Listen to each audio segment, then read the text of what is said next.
Hello, my name is Eva, and today I'm going to be sharing a story about this pin right here. So that's a Houston Livestock Show and Rodeo pin.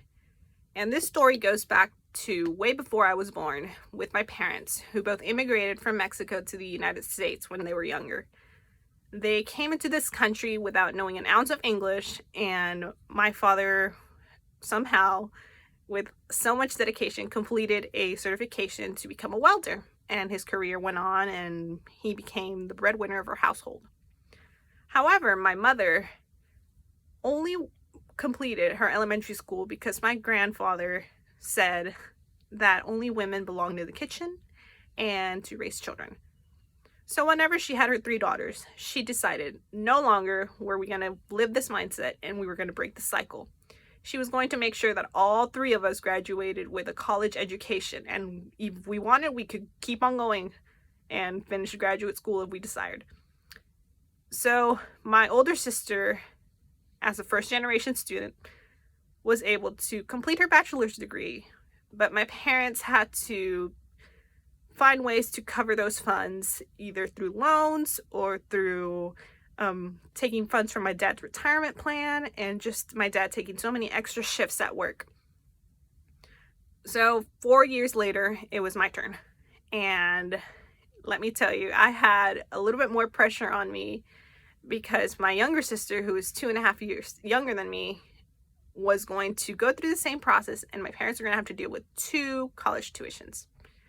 So I followed my sister's footsteps and applied to an early college high school and was able to complete my high school diploma and my college degree, my associate's degree, all within those 4 years that I was in high school. So I decided I'm going to be applying to a bunch of scholarships and try to find ways that I could cover my tuition without my parents having to worry on how they're going to cover it. So I applied and applied and applied, and rejection after rejection.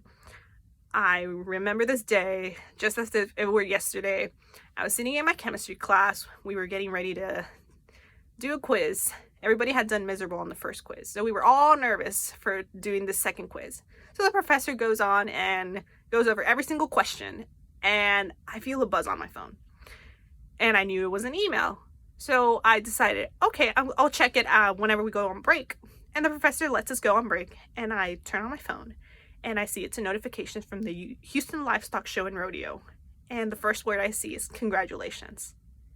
At that moment, everything stopped. I was shaking. I was nervous. I was wondering, maybe this is a scam.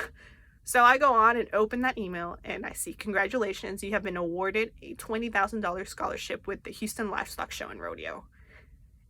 I run outside, my hands are shaking, I have tears in my eyes, and the first person I called was my mama. And I told her, Mom, we did it. We got a scholarship with the Houston Livestock Show and Rodeo. I'll be able to go to school. We won't have to worry about paying any tuition. You know, we'll keep on applying for financial aid to make sure everything's covered. But we did it, Mama. We did it. So a couple weeks later, we go to NRG Center, which is where they hold the ceremony for the rodeo scholar recipients, and they give us this huge packet of information about your scholarship, your sponsors, resources that you have available to you as a scholar, and a whole lot more information. I remember dressing up and wearing a beautiful blue dress and being so proud with both of my parents next to me. And right at the bottom of the package, there's something hard right at the bottom. And I go on to open my envelope, go through the paperwork, and right at the very bottom, I see this little pin right here. And this pin has gone with me crossing 3 stages: my high school graduation, my Lee College graduation, my University of Houston graduation, and I hope to walk the stage with my Texas Women's University graduation in the spring. So this is my story about this pin and how much it means to me, and how it meant that I was able to follow my dreams and complete an education and help my parents out. Thank you for listening.